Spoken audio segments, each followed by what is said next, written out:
में आगे अभी तक आपने देखा कि सीता से कहा गया कि आप प्रभात कालीन का वर्णन करें। सीता एक सावित्री है, उसको जितना ज्ञान था उस ज्ञान के अनुसार उसने क्या किया, प्रभात का वर्णन किया, प्रातः कालीन का वर्णन किया।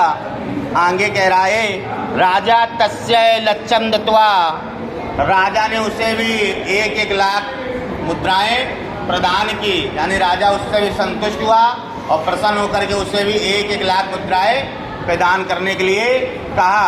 और आगे कह रहा है कालिदासा प्रा, और कालिदास से कहा, क्या कहा, सखे, सखा यानी मित्र, तुम्हें प्रभातम वर्णमिति, तुम्हें माने तुम भी, प्रभातम माने प्रभात का, वर्णम माने वर्णन, इत माने भी, तथा कालिदासा प्रा, और फिर कालिदास ने कहा। ठीक है, क्या हुआ कि राजा सीता के उत्तर से भी प्रसन्न हुआ और प्रसन्न होने के बाद में क्या हुआ, उसने उसको भी 1-1 अक्षर पर 1-1 लाख मुद्राएं प्रदान की। और फिर कालिदास से कहा, हे मित्र, तुम भी प्रातः कालीन यानी सुबह का वर्णन करो या कहो। तो कालिदास ने भी सुबह का वर्णन किया। क्या किया, कह रहा, अभूत प्राची पिंगा रस्य पत्य से प्राप्यम कनकम। अभूत प्राची पिंगा, पिंगा माने होता है कैसा, पीलापन, चमकना, कैसा चमक, पीलापन, पीलापन कैसे आया, कनकम, सोना कैसा होता है, कनक माने होता है सोना। तो वह कह रहा है अभूत प्राची यानी पूर्व दिशा में पिंगा, पीला, रस पतिरियो, रस के भांति, कैसा, पतला, रस कैसा होता है, पतला होता है, रोशनी भी यानी पतली पतली सी, और कनकम माने सोने जैसी, यानी पूर्व दिशा में पीली रोशनी निकली हुई है या चमक रही है, यानी सूर्योदय हो रहा है। ऐसा पीलापन कब आता है, सूर्योदय के समय ही। ठीक है, यानी पूर्व दिशा में पीलेपन की चमक है। दूसरी लाइन कह रहा है गच्चास्य चंदो बुद्धिजन इरा ग्राम सदसी। ग्राम सदसी, ग्राम माने होता है गांव के सदस्य, गांव के सदस्य, गांव के सदस्य, गांव के सदस्यों को मूर्ख कहा गया है। क्या कहा गया है, मूर्ख। कहते हैं कि शहर वासियों से गांव वासी ज्यादा बुद्धिमान नहीं होते हैं इस कैटेगरी में। ठीक है, कह रहे हैं कि जो ग्राम सदस्य यानी ग्राम व्यक्ति यानी जो मूर्ख व्यक्ति हैं, चाद्यंतम बुद्धिजना इरा ज्ञान सदसम। बुद्धिजन, बुद्धिजन जो होते हैं मूर्खों के व्यक्ति दिखाई नहीं देते। अगर मूर्खों की सभा हो उसमें कोई बुद्धिजन हो तो वो भी मूर्ख ही समझा जाएगा, दिखाई नहीं देगा।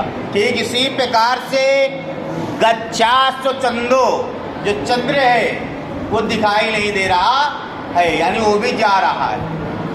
ठीक है, चंद्र जो अभी तक दिख रहा था, प्रातःकालीन का वर्णन है, जो चंद्र अभी तक दिख रहा था अब वह अदृश्य हो रहा है। कि उसी प्रकार से जिस प्रकार से मूर्खों की सभा में कोई बुद्धिमान अदृश्य हो जाता है। आगे कह रहा है क्षणम चिड़ास्तारा निपतया इवानुतुम परा। कह रहा है निपतया, निपतया माने राजा, कैसा राजा, इवान उदम परा, ऐसा राजा जिससे उदम अनुभव ना हो किसी चीज का, किसी भी चीज का जिस राजा को अनुभव नहीं होगा वो क्या होगा, क्षीण हो जाएगा, शक्ति विहीन हो जाएगा। उसी प्रकार से कह रहा है क्षणम चीड़ा स्त्रा, जो अंधकार है वो क्षीण हो रहा है। अंधकार क्या हो रहा है, क्षीण हो रहा है। कि किस प्रकार से, जिस प्रकार से कोई राजा को अनुभवहीन राजा की शक्ति क्षीण होती है या अनुभवहीन राजा का उद्यम क्षीण होता है, उसी प्रकार से ये अंधकार भी क्या हो रहा है, क्षीण हो रहा है, यानी कम हो रहा है। लास्ट लाइन क्या कह रही है, ना दीपा राजंते देविण रहितनादि हुआ गुणा। गुण कैसा, आगे दिया गया है देविणा रहितना ना भी, जिनके जो धनहीन हो, ऐसे व्यक्ति जो धनहीन हो उनके पास गुण नहीं होता, यानी गुण की चमक नहीं होती। धनहीन व्यक्तियों के पास गुण की चमक नहीं होती है। ठीक उसी प्रकार से जो प्रकाश में दीपक जल रहा है, जो अभी तक जल रहा था, उसमें चमक नहीं दिखाई दे रही है। आगे कह रहा ना दीपा राजंते, राजंते माने चमक, ना माने नहीं, दीपक में चमक नहीं है। वो दीपक कैसा है? धनहीन गुणों से, धनहीन गुणों का जिस प्रकार से चमक नहीं होती, उसी प्रकार से दीपक में चमक नहीं है। राजा संयम तस्मय प्रत्यम रचनम लक्षम ददातु, राजा उन पर भी प्रसन्न होकर प्रत्येक अक्षर पर 1-1 लाख मुद्राएं प्रदान करता है।